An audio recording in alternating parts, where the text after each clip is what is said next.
It is what it is, though. First and foremost, brothers, welcome to the Black Educated and Broke Facebook page. I've always called anytime I went live during 2020, because it's been a year in 2020. I've called it the Yes. state of the movement. And the reason I call it that because there is a state that we are in, especially as black men. And so the conversation I definitely wanted to have tonight was this entire election process. Tomorrow is election day. Yes, sir. Um, the Biden Harris ticket, Donald Trump and President Trump and Vice President Pence trying to maintain their presidency for another 4 years. I'm ready for it to end. If you've been listening to radio, everybody's been talking about like the text messages, the phone calls, and the emails and stuff. I don't get none of that. I don't know if I got it blocked. I don't know what it is. I don't even know what to tell you. I don't get any of that stuff. But just trying to get people to come on in. But if I'm Mike B, your news anchor for Black Educated and Broke the podcast. Make sure new show streaming every Friday. Got some exciting news this week after the election, so make sure you check that out. Got a couple of brothers joining me. Y'all can just kind of go around. We'll start with Daryl Terry. Just kind of introduce yourself real quickly. People listening, watching. All right. Well, appreciate it, Mike. My name is Dale Terry II, born and raised in Atlanta. Graduated from Frederick Douglass High School, Georgia Tech. Educator. Been a teacher for this is my third year now, and I'm a coach, football coach, baseball coach. Ran for State House for District 56. Run a nonprofit called the King Academy Kids in Need of Guidance Academy, working with young black boys. I'm just glad to be here with some amazing brothers on this election eve. Hey, that part. Hey, James. Yeah, so my name is James Lindsay. Born and raised on the east side of Atlanta, in Lithonia. I am actually a civil engineer. I went to North Carolina A&T State University. Got my master's at University of Arkansas. I'm still a civil engineer. Currently serve as a transmission line engineer, but I definitely feel that there's things dealing with the election that affect all industries, all walks, and most importantly affects our culture, my people. So here to chime in and have a great discussion with you great brothers. Hey, appreciate it. And JBA, what's going on, man?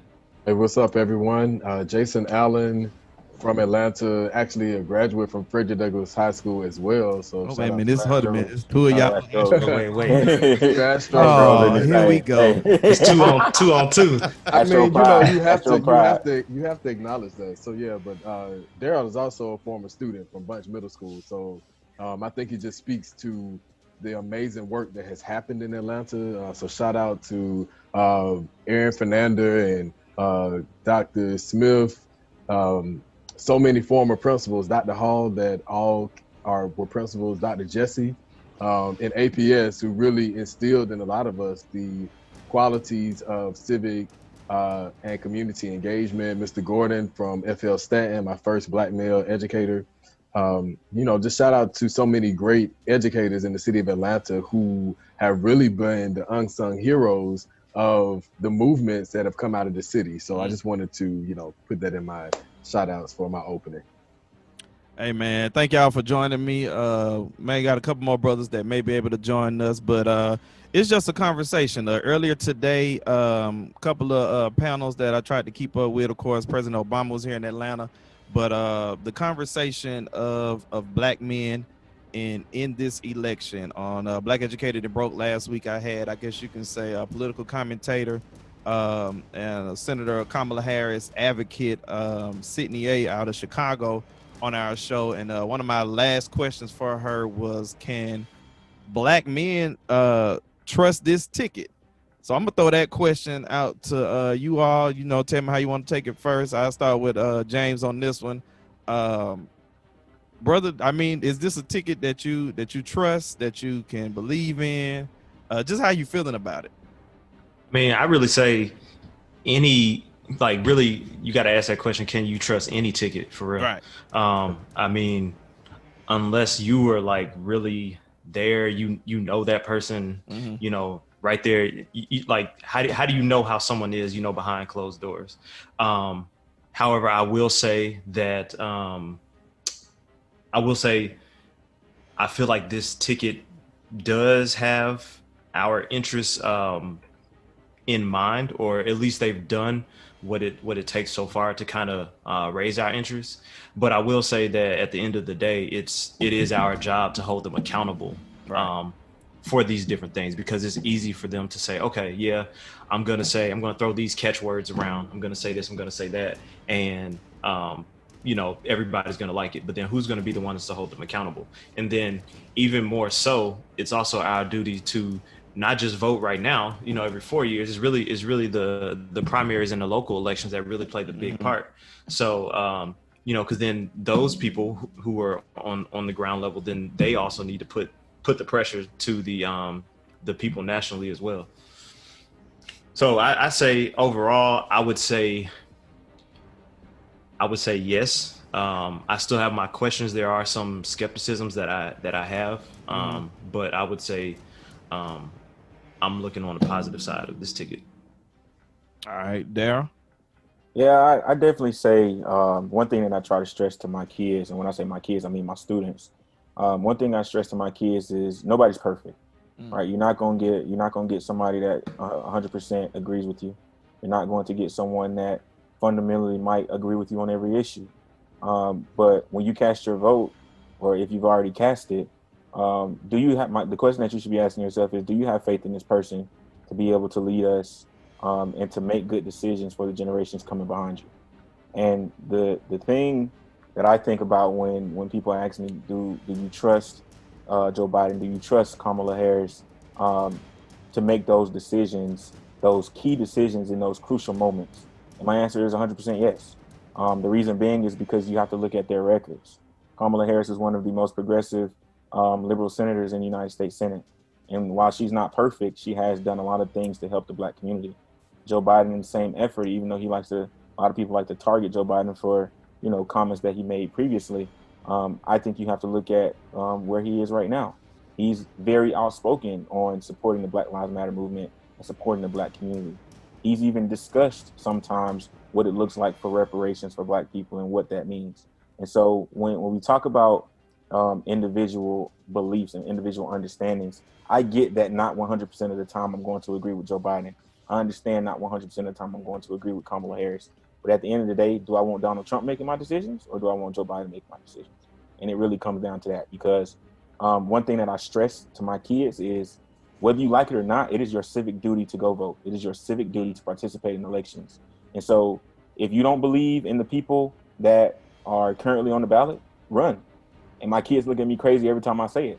But if you truly and fundamentally think that change is going to happen, change should be affected, and it's not something that you believe, why not run? And I understand that they might not be that age, but when they do become that age, they're going to remember when Coach Terry said, hey, if I don't agree with this and I don't believe this, why not run? And so I think at the end of the day, Joe Biden and Kamala Harris are going to make the best decisions from the options that we have. And I understand when there were 24 candidates in the race, there were people who had a little, you know, better ideas, right? Right. Who could do things differently than Joe Biden and Kamala Harris would do.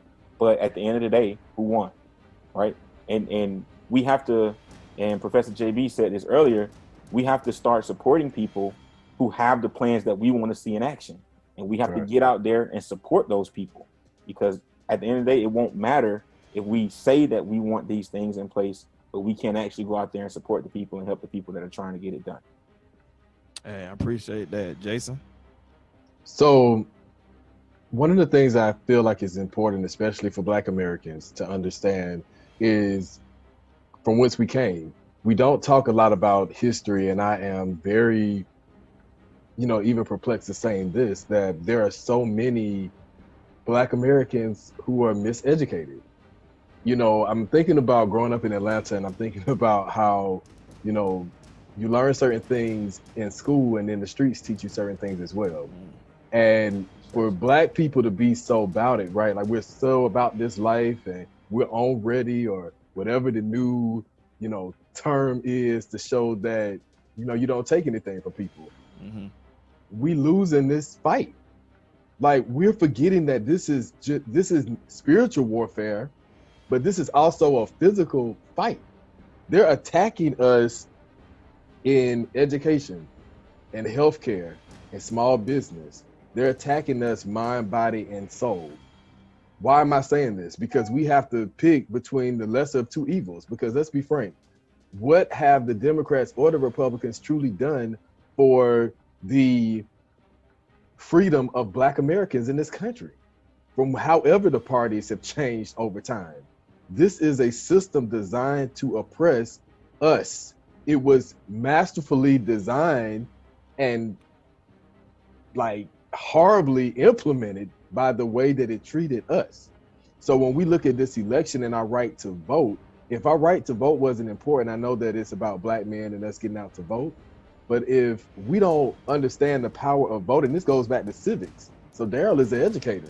Like, we understand that if they're attacking our mind, which is education, that's our time. So let's make it biblical too, or Christian based or religion. That's our time.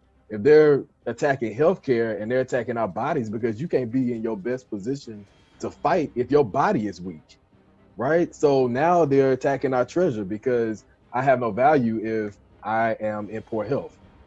Then they're attacking our soul because small business, that's our creativity, that's our talent, that's our passion, is being suppressed. So whatever way that you want to make it work, that's our reality, that we are in a fight and we have to be smart about our moves. We are playing Uno. We're not even on a board game. They are playing chess and we are playing Uno, or better yet, we at the table playing spades and we still losing. Drops the mic. We can actually end this right now, but no, that's real though, man. So what I want to do is because it's been a very long election season, especially this year, 2020. But I wanna kind of rewind and go back into last year. And there, you brought this up, like you said, Joe Biden did. He won the nomination, but 20 plus candidates. Yeah. 20 plus candidates that decided that they wanted to run for president. If you see something you don't like, you say you run. Anybody in particular that you just had high hopes for or just wanted to watch? Me in particular, I did follow Senator Harris. Julian Castro really caught my attention as somebody to be a Democratic nominee for president or even a vice presidential hopeful.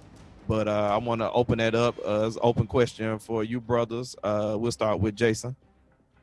Say the question one more time, Mike. Just we are rewinding it back. 2019, we're going into the debates, 24 candidates. Who was a hopeful for you of those candidates if you wanted to see anybody else besides Vice President Biden and Senator Harris? So I like Senator Harris. Mm-hmm. You know, there is the controversy around her track record. Right. Let's be clear. No one has a perfect track record. Like, no one. I mean, even in my profession as an educator, now I always taught with integrity, but I was always growing too. So there was room for me to grow. People have to have room to grow. So we miss grace because we don't want to give people grace. Now, I would have gone with Senator Harris, and I like the ideas of Bernie Sanders. Now, I may not agree with the implementation, but I do like the ideas, because if he's bringing on a team of people with ideas like him, then perhaps they would be able to get more African Americans, Black, mixed race, multiracial people to join a party that is speaking to how we can build reparations, because we need student loan debt relief. Like, if you've gone to college, your debt needs to be relieved if you are a Black American. I believe in that. I believe that home ownership debt should be erased if you've been a homeowner for longer than a certain amount of time, because I also want to be mindful of where these other dollars can go for reparations for Black people. So yes, I would have gone with Sanders because he has not just talked about things, but he's supported policies that have led, you know, some footing in that direction. So those would be my two. All right, James. Yeah, I definitely I agree with that. I definitely think that Bernie Sanders was a good candidate. and to go back with that, it was more so the implementation. Like, is this realistic? Can it really be done? I think he really had really great ideas. I liked Kamala Harris as well. Biden, Andrew Yang has some good ideas, but for me, it more so came with, okay, which one of these candidates is actually going to be able to go up against Donald Trump the best? Okay. And then at the same time, it's like, okay, you got to think about those swing states, or you've got to think about the Republicans that might be, on the fence, the ones that might have voted for Donald Trump in the past, and then they're saying, okay, this isn't working, but then you have to get a candidate that's good enough. It's like, okay, I can deal with this candidate. And for me, Joe Biden was that candidate. And like I said, I liked Kamala Harris. Unfortunately, America isn't ready for the first Black female president necessarily, if that makes sense. Like, it would be cool with me, but I think there's too much backlash from white America that just wouldn't like that. And I feel like if she had have gotten that ticket, it would have been like, that's not going to work out. But I like the fact that Biden did pick Kamala as VP, and she was one of my strongest candidates even from the beginning. All right, I got something for that. I got a later question. Go ahead, Darryl. Yeah, so it was a lot of people in the 2020 presidential Democratic primary. Yes, it was. That really stood out. I mean, and it's a lot of people that have a lot of experience. Right. Even from, of course, I want to hear what Joe Biden has to say. He, vice president to the first Black president of America. I want to hear what he has to say. I want to see why he's running. I don't understand why he didn't run in 2016, but that's not neither here nor there, right? Mm-hmm. Kamala Harris, standout, right? Black, state attorney for California, then United States senator, amazing story, right? But there's other people in the race that kind of stood out to me. Cory Booker, right? He's somebody that has, for the duration of his life, really has been dedicated to public service. After he left Stanford, going to basically do exactly what President Obama did, serving in his community. Right. In New Jersey, you got Beto O'Rourke, hardworking guy, who was very, very integral in changing Texas, and being able to put Texas in the position it is now to even follow Georgia as the next swing state, right? Because of Harris County. You got Elizabeth Warren, the liberal mastermind behind the big banks, right? You got Devil Patrick, governor of Massachusetts. You got so many great, I want to hear what he has to say from the Black male perspective. Why did he get in the race so late? What does that have to do with anything, right? Mm-hmm. It's so many people. Julian Castro, right? First Latinx American, interested in even taking on that mantle. Eric Swalwell, California, right? Another liberal, congressman who really is working hard. It was the Democratic primary for me was so many liberal minds that really could effectuate change in America. Right. But a lot of times I think we get caught up in who can win the overall race as opposed to who's actually saying what we want them to say. Who's actually going to do the things that we want them to do? Who do we actually agree with? Who do we want to support? And I think a lot of times people don't even pay attention a lot to Democratic primary because it's that old saying, it's their favorite. Hillary was going to win in 2016. Joe was going to win in 2020 because of his status. You can't beat a former vice president. It is what it is, right? And people get discouraged. It's like a smaller form of voter suppression because people are like, well, everybody knows Joe's going to win anyway. And everybody knows Joe's going to win anyway, so why go vote, right? I had people, literally, that was the same election where I ran my race, and people were like, who are you? And why does this matter, right? Because they don't really care. They just know the next president's on the ballot. Joe Biden is the person that can beat Trump, and that's what I'm going to vote for, right? A lot of older people I talked to said, well, Joe Biden served with President Obama. I don't know none of these other people, right? And that's for a lot of people, that's where it ends. And there's no further, detailed history about who these other people are. So for me, more so, I think the presidential primary was seeing who had the greatest ideas, right, who had the greatest plans. And I didn't necessarily pick anybody to support, but the person that stood out to me a lot was Cory Booker. He had those very progressive plans and policies that I think would have been great for America. And I think he would have been able to effectuate change in a way that a lot of people can't, just because of that. That's who he is. And he's I think a lot of it is compassion. He's very passionate about doing the work with people. And I think that's that's really why I supported Cory Booker, because he's so passionate. When you hear him talk, it's just like he really does care. He's not one of those people that's like, well, just because I lost, I'm gonna give up, I'm gonna quit, right? He's one of those people that fought through and was like, I really enjoy this, right?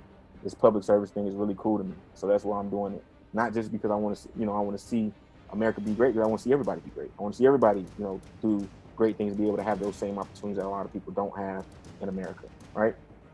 And that's what it came down to for me.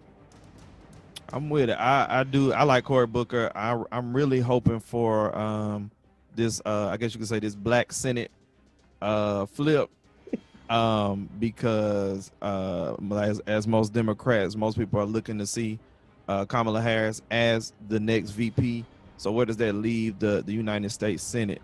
And according with Cory Booker, you have about 5 other Black Democrats new into this political game that are looking to flip these seats, other than the mayor of Shreveport. I forget he's the young guy, but I'm hoping to see the flip, because I think he needs that push in the Senate, and I'm really hoping to see that. And so I'm gonna get back to something that James brought up with Senator Harris being selected as the VP. That was the big thing. Joe Biden, the headlines just went through the roof, especially for somebody. I'm a news junkie, radio guy. Picking a Black woman as the VP, brilliant move for me as somebody who tries to just kind of study politics and study this game of politics. I guess if you want to answer y'all opinion, Kamala Harris, it was a Congressional Black Caucus leader, Karen Bass, Susan Rice, the former Obama National Security head, and who was it Representative Val Demings out of Florida. Those were your like top 4 for a lot of people. They became the headline. Of course, Mayor Keisha Lance Bottoms, Stacey Abrams. Yeah.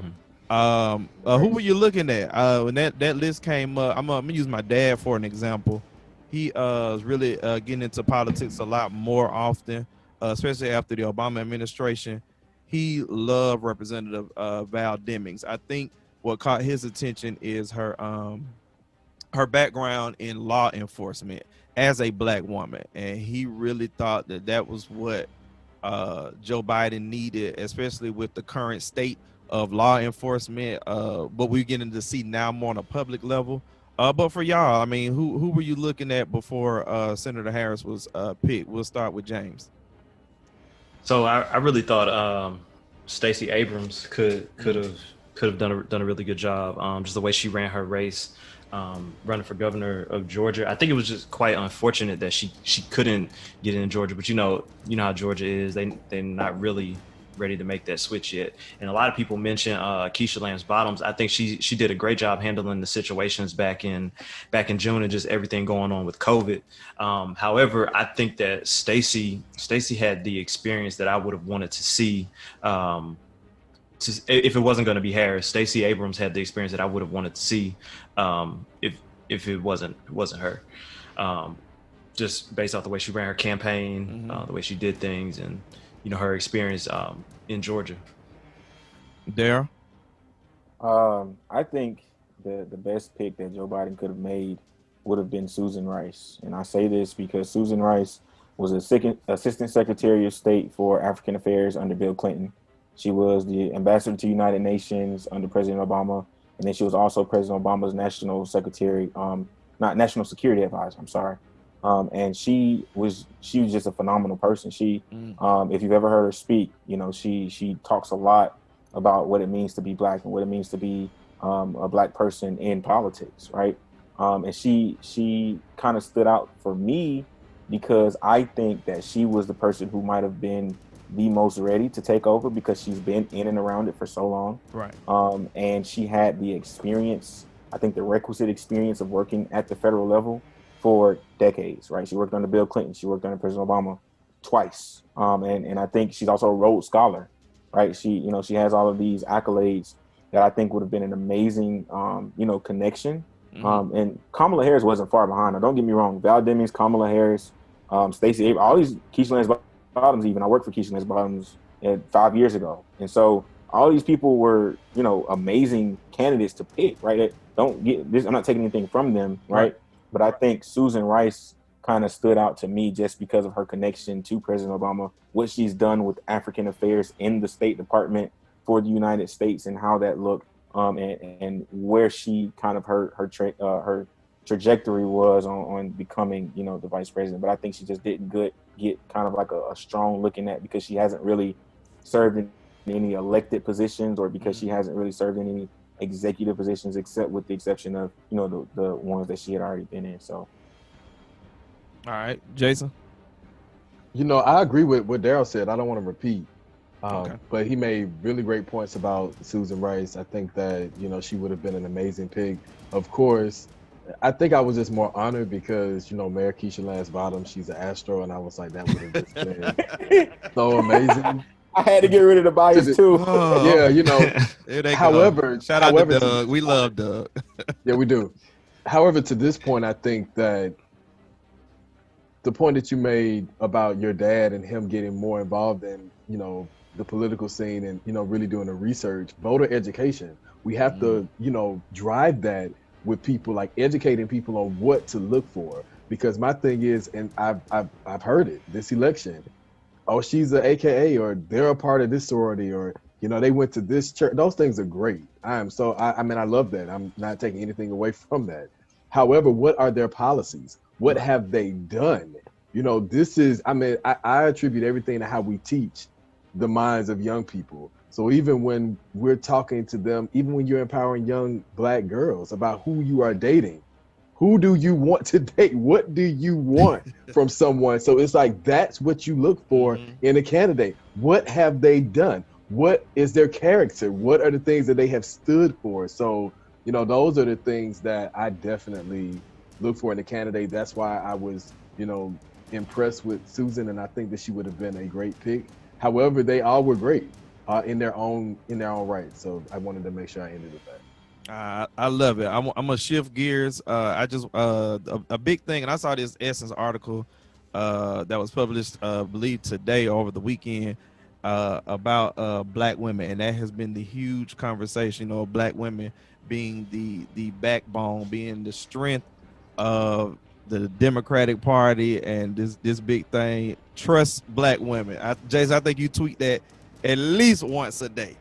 And I'm with it, and I'm just at that point now.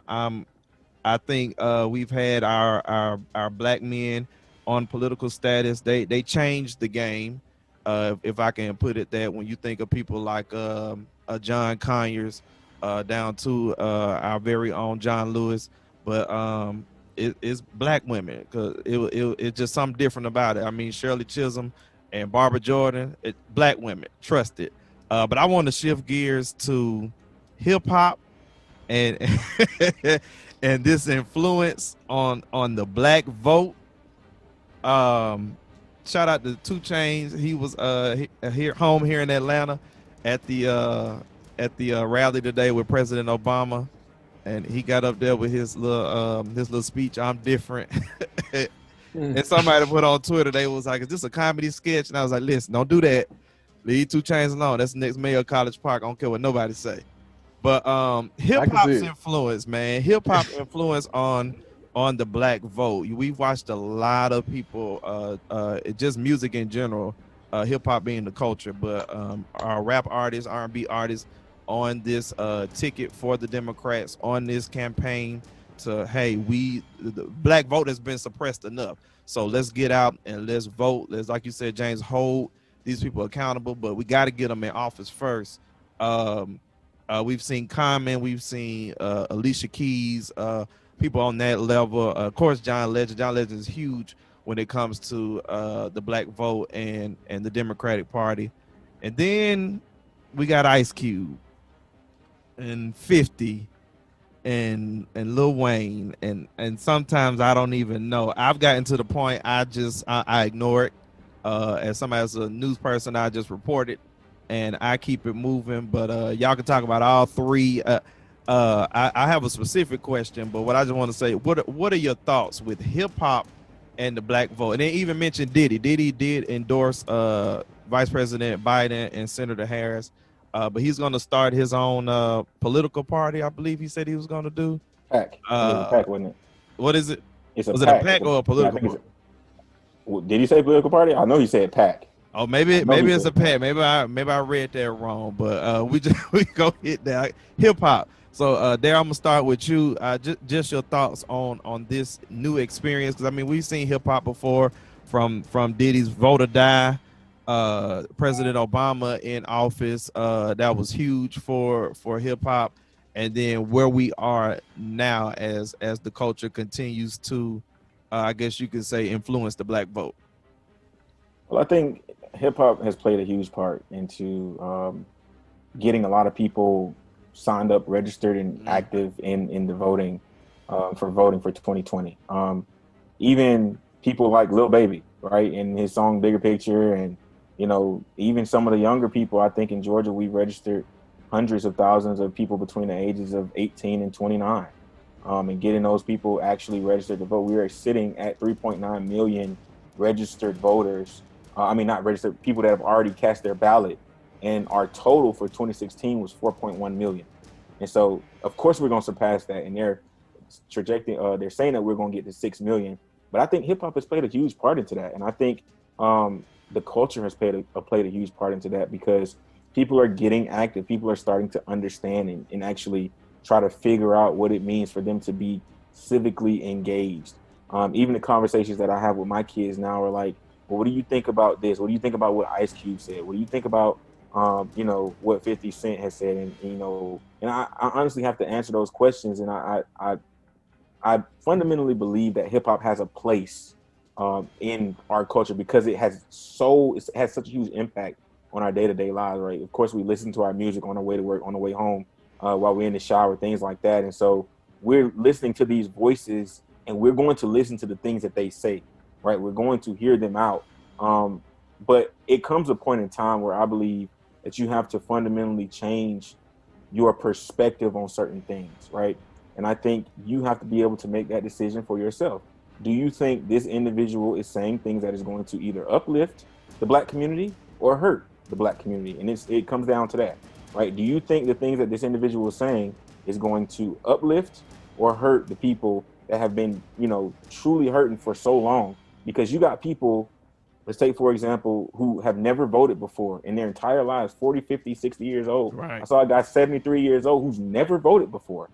And he said the reason that he's voting this time is because he's seen it on BET while he was watching Meet the Browns, right? You have people like that because they believe that it's time to get active and get engaged.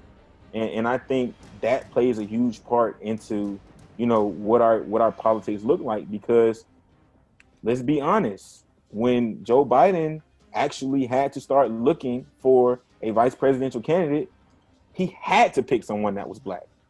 There was no ifs, ands, or buts about it. I truly think Joe Biden would not be successful in the place that he is if he had not picked a person of color to serve as his vice president, because I think that expectation has met him, right? I think that expectation has met the Democratic Party, because we've supported them for so long, right? And I think it's very important for us to understand now it's time for us to get what we came to get and get our seat at the table. And that's one thing that Kamala says all the time is, Joe Biden told me that I'm going to be the last person in the room, period, right?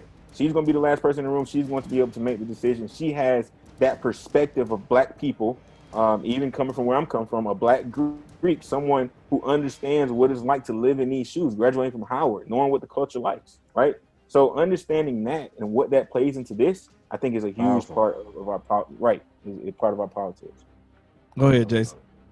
I was agreeing with Daryl. I was just going to say that. So shout out to Skip Mason's Vanishing Black Atlanta group on Facebook. Hey, most definitely. Shout out to Skip, man. The Atlanta riot. So, I learned this, and one of my advisors, Dr. Saeed Sewell, is watching on my watch party. So shout out to him too, because he's one of the great political minds of this time, in my opinion.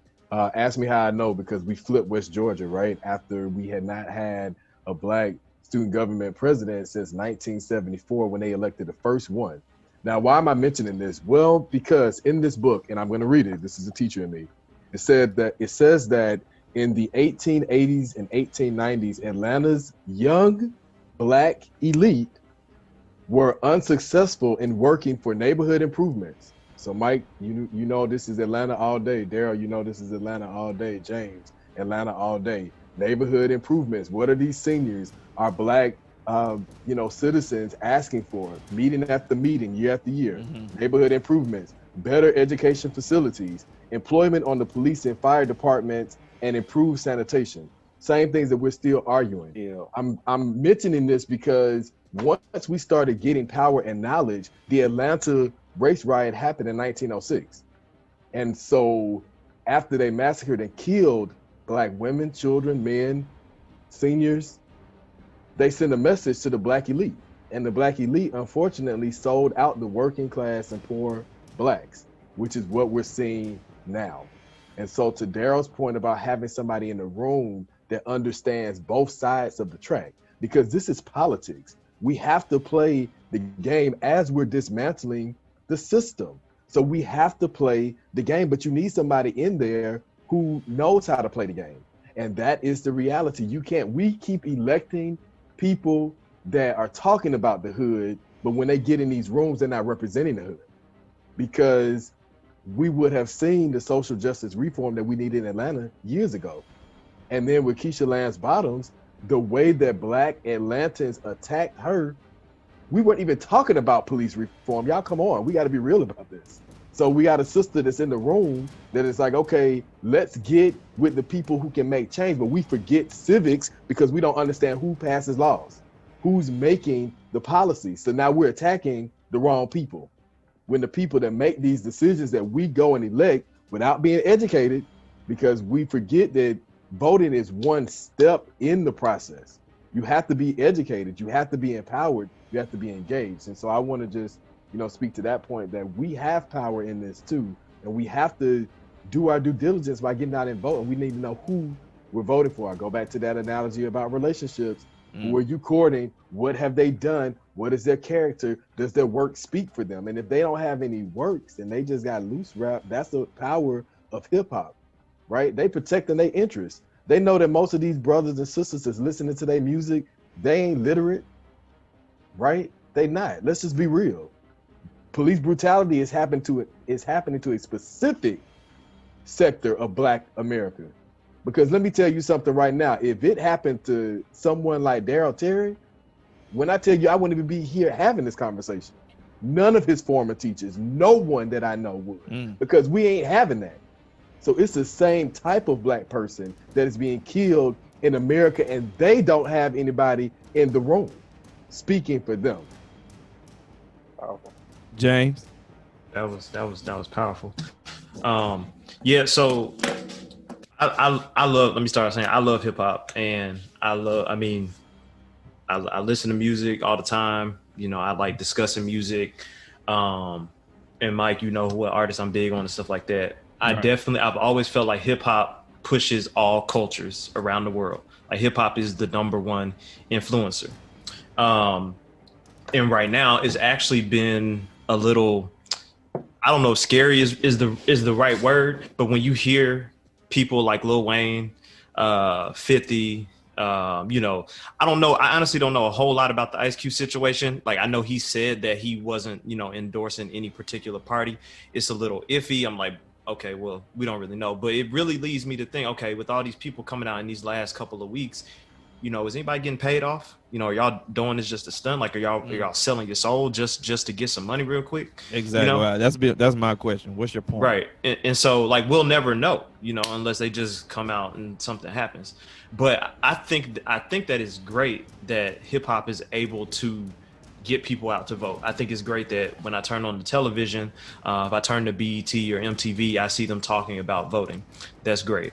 But I do think that is also dangerous when it's in the wrong hands, or when, and it doesn't matter which side of the spectrum or what you're talking about. Like, if you're Republican, Democrat, Green Party, liberal, I'm sorry, not liberal. I'm tripping. The other one. Independent. Yeah. Sorry. Brain racing too fast. It doesn't matter as long as you can stand on firm ground and say it. But if you are out here speaking on certain things and you don't like JB said, if you don't know civics, then how can you really tell other people what to do? And that's really important. But one thing I do think, we kind of ride this fine line. Like, okay, we got people like T.I., Killer Mike, who speak out. You know, they speak more in the direction of what we're looking for, Democrat and liberal type of views. However, we've got to be careful to not, I guess, shun someone if they are supporting, you know, if they're a Republican. And I don't think there's anything wrong with being a Republican. It's all about what your reasoning behind it is. Now, I think we can all agree that Trump isn't even really a Republican or a Democrat. He's just out here trying to make money, and he doesn't care about anybody but himself. So one thing I will say is we got to be careful when we say, okay, yes, it's good for certain people to speak out, but it's not good for others to speak out. I think that you can speak out if you need to, but I think that you should be educated on what's going on, because a lot of people saying stuff they don't really know, like Lil Wayne just out just doing whatever. I think that's like is riding a dangerous line. And also I do think that it's good that Black people aren't necessarily monolithic, but I do think there's a lot of education that goes behind it as well. And so there are a lot of people speaking out of turn, if you will, or speaking and saying stuff, and they don't really know what's going on. They're just there for the money. So to wrap all that up, yes, I do think it's good that hip hop is involved. I do think that it influences people in the right way, but then at the same time, it can get scary sometimes. I hear you. The point I wanted to not really the point, but kind of help you out a little bit. You talk about the Ice Cube thing. Like you said, you can speak out, but be educated about it. And I think for me, what has thrown me off about Ice Cube is this concentration on the presidency and not nothing else. And something that has really stood out to me, he said this with radio host and legendary journalist April Ryan. He was talking about the lack of representation in politics. And I was like, well, what races are you following? Those would be my questions for him. What races are you following? Exactly what representation are you looking at? Black women currently have been flipping Congress, especially in the Democratic Party. So many women of color, especially Black women, running for these political seats, as well as now we're looking at these Senate races. I mean, what else do you want from representation? With your platform, for me, the Cube is like, dude, you can help these people, get people that follow these people, get people that live in these areas, whether it's somebody like a Mike Espy in Mississippi, Jamie Harrison in South Carolina. Then you come out to these states and you say, hey, let me get you educated on these Black men, or even Marquita Bradshaw in Tennessee. You want representation? It's coming up. And that was the only point I really wanted to make on the Cube situation, because it really got on my nerves. And it's like I said, he did that interview with April Ryan, and it was the lack of representation that he brought up. And I'm like, well, what are you looking at besides Vice President Biden and Senator Harris? And so I'm gonna shift that because time is winding down. Oh, Mike, hold on real quick though, because you brought up a good point about Ice Cube, and so I had a lot of feedback about my perspective. Oh, me and you talk too. Aligning with what Malcolm X has said, and so this is the point that I want to make. Everybody does have a voice, but we have to go back. We have to be educated about what we're doing. We have to go back and trace the plans and the steps of people who have done this before us. That's why I have Howard University right behind me on my wall of excellent Black leaders and activists, because they had a blueprint of how they were connecting HBCUs to the work. So my thing with Ice Cube, yes. So Powernomics is a series of books by Dr. Claude Anderson, which is the plan, right? If people have read that, that's the plan. He used some of that information and other activists in his plan. However, this was my issue. It was two things. It was the timeliness of the plan, because the way that it came out and how it was presented caused confusion. And so Daryl knows this as one of the great debaters, because that brother right there, like, he knows how to get his message out. That's what makes him such an effective teacher. And he learned from the best, right? Because he went to the best schools. I'm just putting that out there again. So anyway, the point that I want to drive home is this. My biggest question was, Cube, who did you meet with? Because if you're not watching the news, 37% of these children are literate. That means that I almost thought this was my podcast. I almost cussed. The larger you all right, percentage you all right. of kids cannot read. So if we don't have anything in these plans about early learning, like how to support single dads, single moms, grandparents raising school-age children, then we're not really putting forth the plan for Black America. Because look at the prison rates, right? Y'all talking about trap music, y'all talking about being in and out of the system. Well, look at the data, brother. It's there. So most of these brothers and sisters who are in prison systems, they have been failed by the education system. They can't read past a 3rd grade reading level. So in that plan, it didn't even speak to the very needs of the people, especially when we talk about education. So that was the biggest concern. And so what Brother Malcolm said, yeah, everybody had a piece of the puzzle. Everybody had a part to play. Everybody had a lane. And that is true. That's why it was effective for the most part for equal rights, not equity, or, you know, the money part, the financial economic plan that we needed. But equal rights, yes, it did wonders for that because everybody worked in their lane. Those entertainers, they said, y'all need money. We got to fund the pack, Diddy. Okay, we get it. Fund the pack, but then on your platforms, keep your mouth closed. Brother, when you finna go into a fight, you don't tell everybody your plan. That was my issue with these Black rappers. What are y'all doing? You gonna sit up here on your platform to tell everybody your plan, and then in your raps, you even talk about how you keep it under wraps. Like, you contradicting yourself right there. You putting out music and art, saying one thing, and you not even doing it, and you setting us up for failure. Because Black brothers in the barbershops, what they listening to? Hip hop, trap music. Who they looking to? These brothers that's putting out these messages. So again, like, no Black man should be in a position to say we not voting at this time, like, ever. That part. Running out of time. I definitely appreciate you guys. Well, got one more thing, and I think we've kind of touched on this, and we've said, you know, just voter education and research, and but it was about that representation piece. Going into a different thing. I'm loving this move. I guess you could say activists. There are, in your case, educators. Just, you know, doing that old John Lewis saying, you know, just getting into this good trouble, and like I like to use the term new trouble. I mean, somebody like Jamal Bowman of New York as a former principal, just like, you know what, I'm about to run, because, and he unseated a I think that dude had been in Congress since the 90s years. Yeah, like just unseated. Of course, Marquita Bradshaw as an activist out of Tennessee and an organizer. I know a lot of people, a lot of liberals, this liberal progressive battle as far as Democrats, but even Cori Bush, I've paid attention to her campaign out of the St. Louis Ferguson area. And other than just getting people educated, man, I just want to know quickly, this movement of, and we've seen this before, we saw this with some of our heroes, but just this movement of activists and younger people just saying, you know what, enough is enough. I am done living by this status quo. Like, how do y'all feel about it? Like, I'm really excited about some of the political changes that I voted for personally here, and what we're going to see across this country. Just how y'all feel about it. Go ahead, Darryl. Well, I mean, you just got to look across the spectrum. You got young people getting involved on all levels of government, right? You got young people who, and I mean, think about it historically.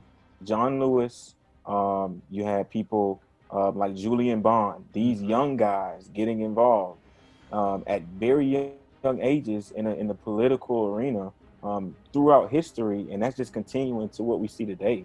And my kids ask me all the time, Coach T, why did you run for office? And I said, because the people that's in there right now are either old or not listening to what I have to say. And it's really that simple. It has nothing to do with, anything else. I truly believe that if you don't like doing things going a certain way, you have to get involved and change it yourself. And you can't sit back on your laurels and think that somebody else is going to come and change it for you. Right. You have to get politically involved. You have to get politically active.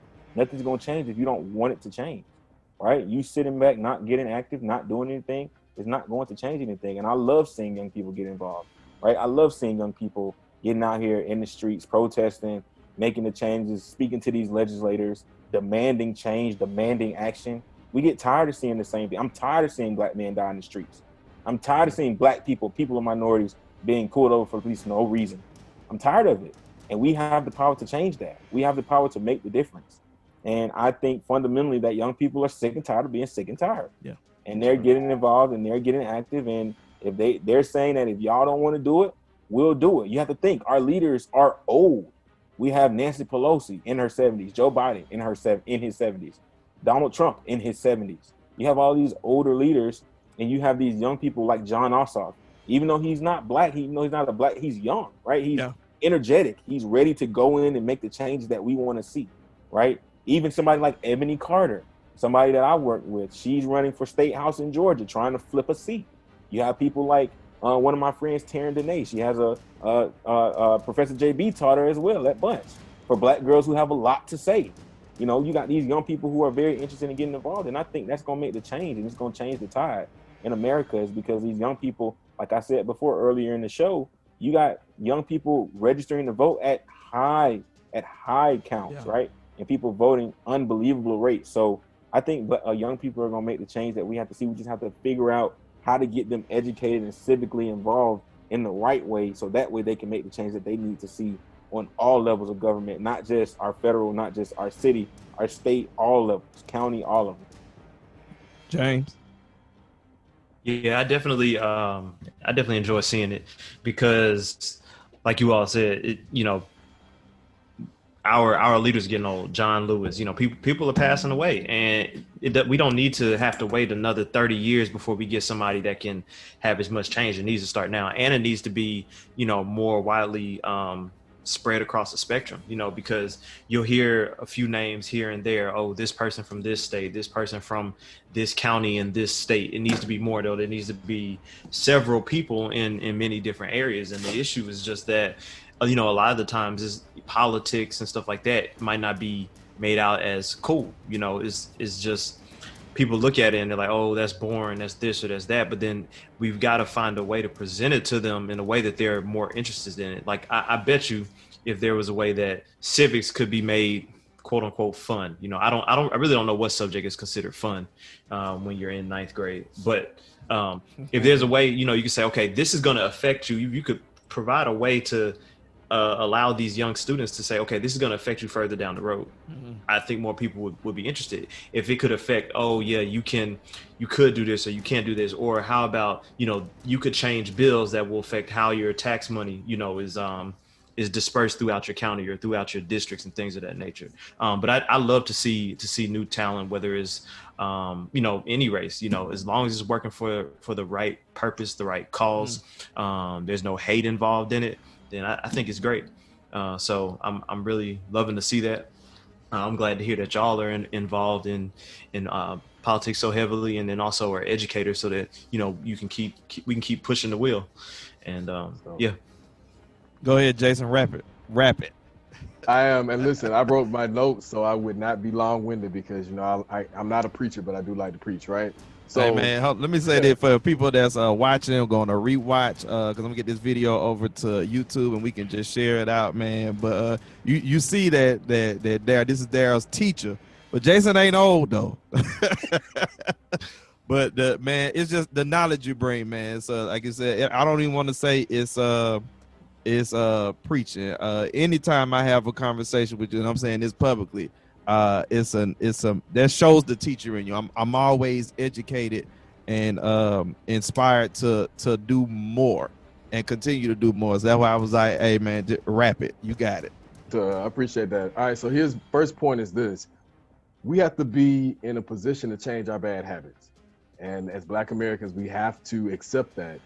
We don't invest like we should. We invest in the wrong things. Bring the money back into the Black community, because you can't have a strong economic plan if you don't have ownership. If we don't have our own wealth, if we're not having our own systems that connect and build networking, because again, public schools are not teaching our students networking, right? They're not teaching them the skills that they need to survive in an American system that is out to oppress them. They get it from teachers like those of us who are on this panel. So number one, we have to be in a position to change our bad habits. Number two, we have to stop thinking the candidates are going to give us something. They're not going to give us anything. We elect them. They work for us. They need to be doing what we say do. So how are we holding them accountable? After tomorrow, after you have early voted, these people still need to hear from you, whoever wins. Hold them accountable. Still, we have been calling Trump out. Since Governor Kemp has been elected, we have been calling Governor Kemp out. Daryl didn't just start, this year and now I'm woke. Okay, if some people woke up this year, that's great. We've been woke though. We've been doing the work. And so this is what we're commissioning everybody else to do, is to get out here and do our part. So we must show our power through voting and stop thinking the candidates are just going to give us what we need, because again, we have to invest through our activism and education. Last point is this about students. In Atlanta, we're building a student coalition. So Daryl, we need your students. Daryl mentioned one of his classmates that's running for office. They're out here doing the work. And this is why this is so powerful, because their generation is the hope that President Obama was talking about. But he was talking about that before he became President Obama. So they are that hope. Now we got to focus on 13 to 17-year-olds, because if anybody has read the census, paid attention to the census, I know it's 9 o'clock, but if you haven't done the census, you missed that, because October has left us now. But the census has already said that this group right here, 13 to 17-year-olds, they're going to be the ones that's going to really be flipping these elections in the next election cycles, because they're coming of age to vote. So these are the kids that are being taught by, I almost said students, by teachers like Daryl, who was one of the students that I helped to influence. So they had teachers like me, and I had teachers like someone else who said, let me break down this history and this knowledge for you. And so that's how we build. We got to do these networks, y'all. So those 3 points, Mike, thanks. Daryl, James, this was awesome being on with y'all. And, Mike, thank you for letting me have that extra 1 minute. Hey, Oh, yeah. Hey, Mike, can I say one thing real quick? Go ahead. When Jason talked about, he talked about, we need to hold people accountable. That's definitely true. Everybody's not going to be necessarily U.S. representative, or they're not going to be a state representative or anything like that. But I think getting active is more important than just holding a position, right? It's important to get involved in your community, going to town hall meetings, because what happens, our roads get bad. You drive down the street and then your car is bumping every 5 seconds, and you're like, man, why are our streets so messed up? Well, because you didn't go to the town hall meeting, or because you didn't vote on this, or you didn't vote in the primaries, or you didn't vote every 2 years. That's where the issues come from. So I think even if you're not holding a position, be active in your communities, in your homeowners associations, or in the various organizations that help come up with these problems, and that say, okay, no, we're not going to bring this quality store into this community. No, we're not going to put a truck stop on this street that's going to bring down the quality of this community. You can be active on all levels. And I think it's important for people to know that, like, everybody needs to play their role, because when everybody's shooting for this level, but they don't realize that it really takes the building blocks, right, then, you got a big issue, because then you got people fighting, you got scandals and all this other stuff, when really we need to be working down here and trying to build up so that we can support the people that are up here. And honestly, it's so easy in our virtual environment. It's so, all you got to do is log on to the Zoom call. MPUs are having Zoom calls. Zoom calls. DeKalb County, Fulton County have Zoom calls. Show up. Hey, y'all. Listen, all of these people are having Zoom calls. So just log on to Zoom. Exactly. And it's public, and it's on your social media. You just scroll past. It's right there. You scroll past. And despite the myths that, these elected officials, they don't care about us calling in, and we don't care if they don't care. However, it's on the record. And what they do know is that the same people that keep calling in are going to be the same people that's going to say, hey, mama, don't vote for this person. Hey, pops, don't vote for this person. Yo, I'm in the barbershop. Yeah, don't vote for this person, because remember when my daughter got sick and I kept calling them? So those are the stories that we got to share in the beauty salons and the barbershops and on these Zoom calls and in our communities, because, again, these elected officials know where the power is. We have to wake up and know that we are the power and make them do what they should, if they have the right ethics that's driving them, be doing anyway. That's it. We are 4 minutes after 9 o'clock. Real quickly, social media, if you got something coming up, drop it real quick, Daryl, so people can follow you. They know what's going on. That is a coach now. Y'all winning. Hey, we trying, man. My social media is DT4GA, the number 4 DT, the number 4 GA, and the only thing I have left to say is love black women, trust black women, and support black women, man. That's it, Thanks. y'all. That's dope. You said me? Yeah, they follow you social media. You got something coming up. What you got? Yeah, I don't really have anything coming up. Just grinding at work right now. But Instagram and Twitter, King_Santiago. That's SANTIAGO 25. And let's see what else. That's really it for social media. Facebook, James L. Continue to. I'm aiming to bring more people into the STEM and STEAM fields. We need more black engineers each and every day. I'm tired of being the only one in the office that I can relate to. And it doesn't have to be boring. It can be fun. We need more people, and just because you get in STEM or in STEAM doesn't mean you have to stay into it. Every day I'm looking at what can I do with my talents and which directions can I take it. So That's dope. That's it, man. Go ahead, Jason. I put my Twitter handle next to my name. It's at JBAllen5. But I would love if everybody could go to our Atlanta page. So 2 things. Again, we have a student coalition that we're building, looking for youth leaders 13 to 17. Some of the things that the youth have already put out for those who are involved, they want for public school districts across the metro Atlanta area to make debate, SGA, Black Student Union, something that's mandatory, and that civics accompanies these organizations in elementary school, middle, and high school. Because if we're going to change civic engagement, it needs to start at a young age and starting to teach them Robert's Rules of Orders, policy development, being able to use your persuasive skills to present your argument in a respectful manner, because that's what's missing too. We are also hosting a powerful forum on next Monday at 6:00 p.m. It'll be powered through Atlanta, the Black Wall Street Times, and the National Parent Union. It's going to be on the state of the Black family, and we'll be uplifting the importance of education in this time and how we must support these young people so that we can break these generational curses that have been on Black Americans for far too long. So Atlanta, ED, capital LANTA on Facebook. And again, Mike, thanks, brother. Hey, man, I appreciate y'all. Just wanted to have a conversation. I've been keeping it going. It's a state of a movement, in the state of the movement. Black men, the 2020 election has been a long process.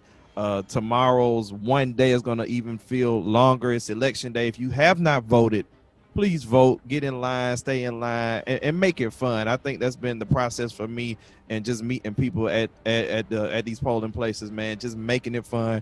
Make sure you get out and vote. Of course, I am Mike B, your news anchor here, Black Educated and Broke. Follow us, all things Black Educated and Broke, Facebook, Twitter, Instagram, YouTube. Follow me on Twitter, Mike B_news. Brothers, again, I thank you. Get out and vote. It's a long day tomorrow, but you know what? We gonna make it, man. So you're in line by 7. They have to let you vote. So that's if you're right. in line by 7, they have to let you vote. That's right. Hey, man, peace and love, y'all. Peace, Thanks, y'all. Mike.